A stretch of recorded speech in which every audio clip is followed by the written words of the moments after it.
대한민국 대통령 이재명, 지난 3년 동안 얼마나 불러보고 싶었는지 모릅니다.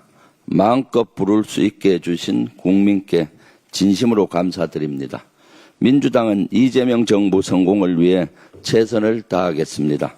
내란을 종식하고 국민의 삶을 개선하기 위해 모든 역량을 집중하겠습니다. 국민과 함께 걷겠습니다.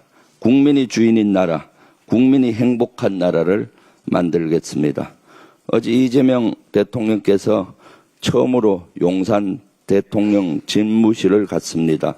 이후에 소감을 발표했는데 무덤과 같다. 그 안에는 컴퓨터도 없고 프린터도 없고 하다못해 필기구조차도 없더라.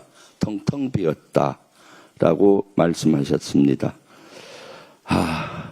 도대체 이러한 것이 있을 수가 있습니까? 역사는 지속 발전해야 됩니다.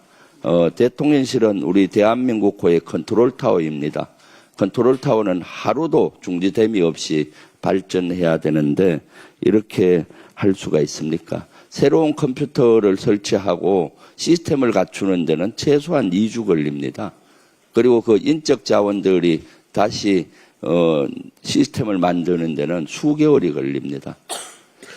옛날 전술에 보면 청야 전술이 있습니다. 지금 청야 전술을 썼다고 봅니다. 청야 전술은 사전 초토화 전략입니다. 후퇴할 때 철저히 들판에 있는 곡식도 다 태워버리고 건물에 있는 옷이며 모든 것을 파괴하고 못 쓰게 하고 후퇴하는 거죠. 그러면은 적들이 왔을 때 쓸 수 있는 것이 없으니까 하는 그 전술입니다. 이것은 아주 불리할 때 적에게만 쓰는 겁니다. 이것은 또 아군에게도 피해가 너무 크기 때문이죠. 지금 윤석열 정권 역시 내란 수계, 내란 정권 같습니다. 12.3 내란으로 우리 대한민국을 초토화시키더니 물러날 때도 이렇게 초토화하고 하는 겁니까? 국민은 안중에도 없고 대한민국 발전은 안중에도 없는 겁니까? 도대체 이러한 정권이 역사상 있었습니까? 아마 세계 역사상 이러한 정권은 없었을 겁니다. 여기에 저는 너무나 분노스럽고 이러한 청야 전술을 쓴 그 정진석 전 비서실장이나 그 수석들이나 할 것으로 보이는데 철저히 조사해서 단죄해야 된다고 저는 보입니다.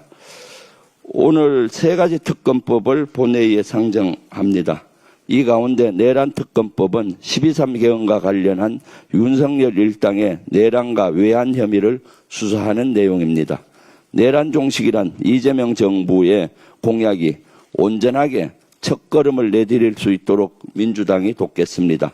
위헌위법한 내란이 다시는 이 땅에 발붙일 수 없도록 하겠습니다. 민주주의와 법치를 지키기 위한 필수 조치입니다. 국민의 힘의 협조를 부탁합니다.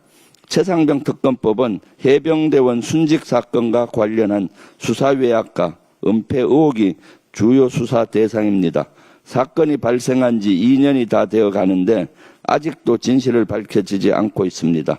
항명 혐의로 기소된 박정훈 대령도 온전하게 명예를 회복하지 못했습니다. 만약 최상병 사건을 제대로 파헤치지 못한다면 앞으로 대한민국은 어떻게 되겠습니까? 우리 부모님이 나라를 믿고 자녀를 군대에 맡길 수 있겠습니까? 우리 군인들은 부당한 명령에 대해 당당하게 거부할 수 있겠습니까?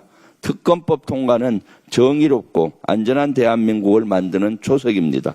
특히 수사 외압과 관련한 의혹은 최근에 또 드러났습니다. 이른바 VIP 경로설 당일인 2023년 7월 31일 당시 이종섭 국방장관은 800에 7070으로 걸려온 전화를 받았습니다. 윤석열의 전화로 추정됩니다. 하지만 조사가 제대로 이루어지지 않아 밝히지 못했습니다. 그런데 이제 경향신문 보도에 따르면 그 전화의 발신지는 당시 윤석열이 사용했던 대통령실 공간이었다고 합니다. 전화를 건 시각도 오전 11시 54분으로 업무 시간입니다. 이래도 국민의힘은 특검을 반대할 겁니까? 12.3 비상개헌뿐 아니라 최상병 사건의 정점에서 윤석열의 추악한 그림자가 진실의 빛을 가리고 있는 건 아닌지 반드시 확인해야 합니다. 그렇습니다. 이번 특검법은 정의와 공정을 실현하기 위한 최소한의 조치입니다. 우리 국민 모두를 위한 필수 법안입니다. 거듭 국민의힘의 협조를 부탁드립니다. 이상입니다.